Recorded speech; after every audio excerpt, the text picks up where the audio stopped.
Hello, good evening. Welcome to woke aspirants channel. तर मी माझ्या चॅनलवरती ज्या वेगवेगळ्या गव्हर्नमेंट स्कॉलरशिप आहे किंवा प्रायव्हेट स्कॉलरशिप आहे किंवा गव्हर्नमेंटचे जे वेगवेगळे इनिशिएटिव्स असतात, म्हणजे फ्री नीट, फ्री JEEचे वगैरे क्लास, यासाठी जे इनिशिएटिव्ह असतात त्याबद्दल माहिती देत असते. तर वोक ॲस्पिरंट्स या चॅनलवरती तुम्ही जे सगळेजण आहात, तर वोक ॲस्पिरंट्सचा अर्थ होतो की जो एक जागृत विद्यार्थी आहे, ज्याला काही गोष्टींबद्दल माहिती आहे आणि तो बाकीच्यांपर्यंत पोहोचवण्याचा प्रयत्न करतो.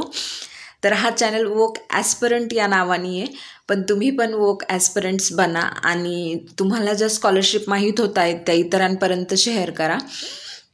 तर आपण ज्या मागच्या माझ्या बऱ्याच चॅनलवरती स्कॉलरशिप आहे, टाटा स्कॉलरशिप असेल, टाटाला तर खूप चांगला प्रतिसाद भेटला आहे. बऱ्याच लोकांपर्यंत टाटा कॅपिटलचा जो पंख स्कॉलरशिप आहे तो व्हिडिओ पोहोचला आहे. त्यानंतर एक इंजिनिअरिंगच्या स्टुडंट मुलींसाठी एक स्कॉलरशिप आहे, तीही चांगली आहे. त्यानंतर एक विद्याधन महाराष्ट्राची जी स्कॉलरशिप आहे आणि तीही बऱ्याच लोकांनी बघितली आहे. तर आता आजची जी स्कॉलरशिप आहे ती HDFC बँक आहे, त्यांची परिवर्तन स्कॉलरशिप आहे आणि ही स्कॉलरशिप देखील दरवर्षी HDFC बँकेकडून राबवण्यात येते.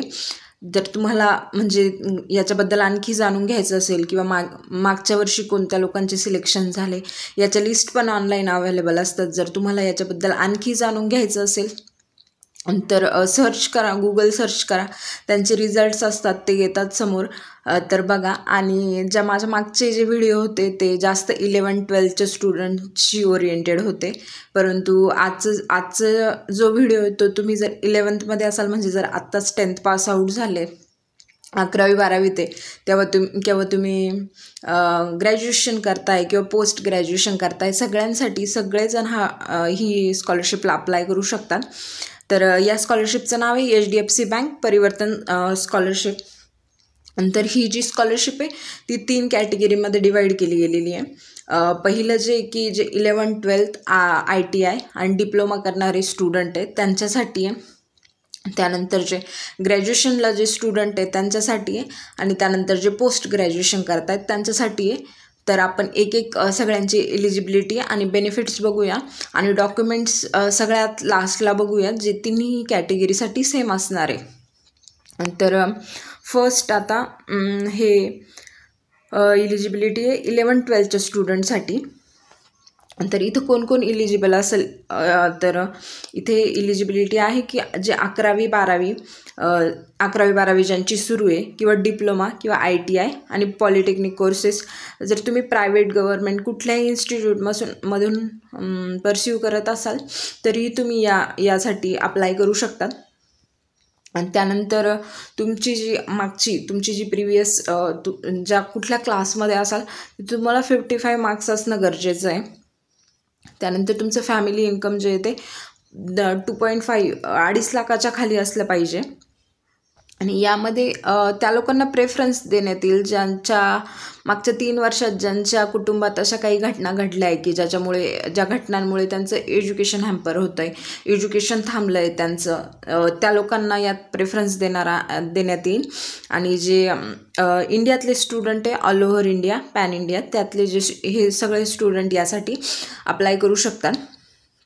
आता 11-12साठी जे बेनिफिट्स आहेत ते, जर तुम्ही 11वी किंवा 12वी डिप्लोमा, ITI, पॉलिटेक्निक हे जर कोर्स करत असाल तर तुम्हाला ॲन्युअली 18,000 रुपये तुम्हाला भेटतील.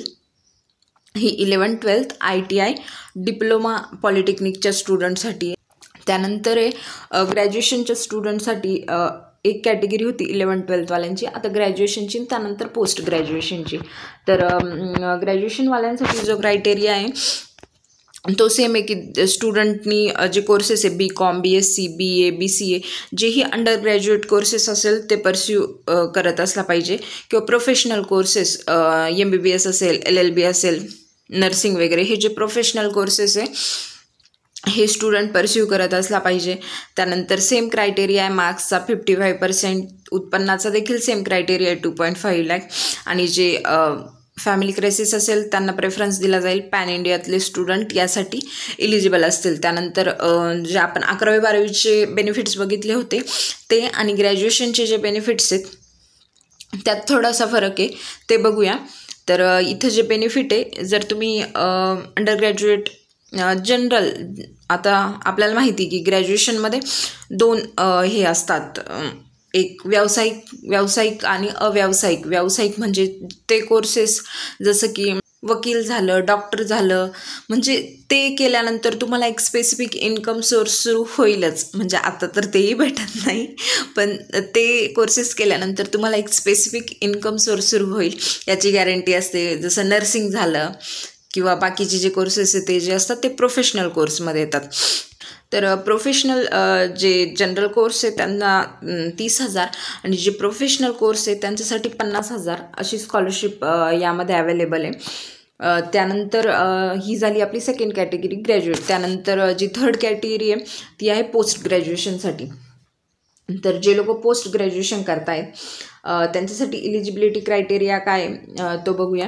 की स्टुडंटनी MCOM, MA आणि प्रोफेशनल कोर्सेस यात पण सेम आहे की जे तिकडचे जे लोक होते अव्यावसायिकवाले ते समोर जाऊन जे मास्टर्स वगैरे करतात सेम ते की BA वाल्यांनी MA केलं तर मग ते अव्यावसायिकमध्ये असतील, मग MBBS वाल्यांनी जर मास्टर्स केलं तर मग ते व्यावसायिकमध्ये असतील. हा फरक आहे. सेम हेच आहे, MBA वगैरे हे प्रोफेशनल कोर्सेसमध्ये येतं.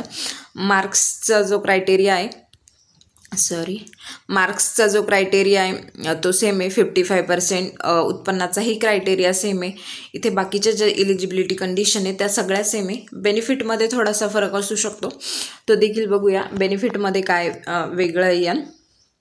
तर बेनिफिट्स जे ते जनरल पोस्ट ग्रॅज्युएशनसाठी 35 आणि प्रोफेशनलसाठी जे ते 75,000 इथे तुम्हाला जे ते भेटणार आहे. हे बेनिफिट्स आहे जे MBA किंवा MBBS म्हणजे मास्टर्स करतायत ते लोक, त्याच्यानंतर ज्यांचं लॉ झालं आहे आणि मास्टर्स करतायत ते, त्यांना इथे 75,000 स्कॉलरशिप जी आहे ती देण्यात येईल.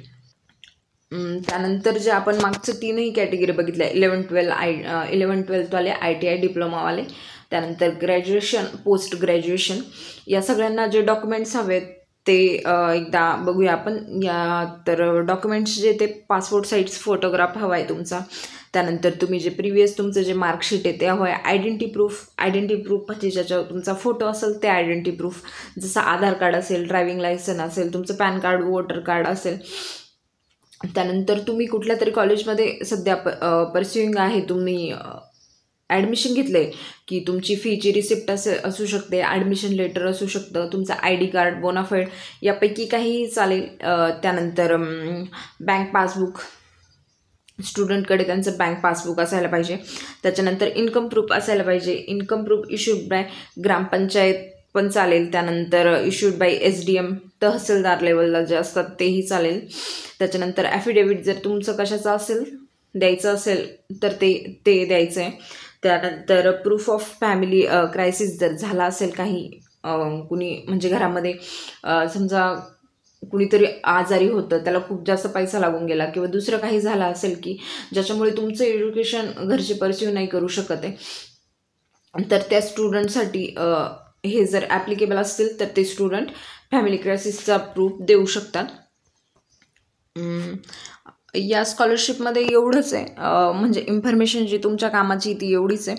तर जास्तीत जास्त लोकांनी भरण्याचा ट्राय करा आणि तुमचे जे फ्रेंड्स वगैरे असतील जास्तीत जास्त तुमच्या फ्रेंड्सला म्हणजे तुम्ही बेनिफिट घेताय तर म्हणजे असं नाही की मी बेनिफिट घेतो आहे मग माझ्या एकट्यापुरतंच मर्यादित राहावं. तुमचे कोणी फ्रेंड्स वगैरे असतील त्यांनाही सांगा. तुम्हाला जेवढ्या स्कॉलरशिप माहीत होत आहे बाकीच्यांना सांगण्याचा प्रयत्न करा. त्यानंतर आता ही स्कॉलरशिपसाठी जी लिंक आहे ती 1 मिनिट मी दाखवते तुम्हाला. त्यानंतर तुम्ही तिथं जाऊन अप्लाय करू शकता.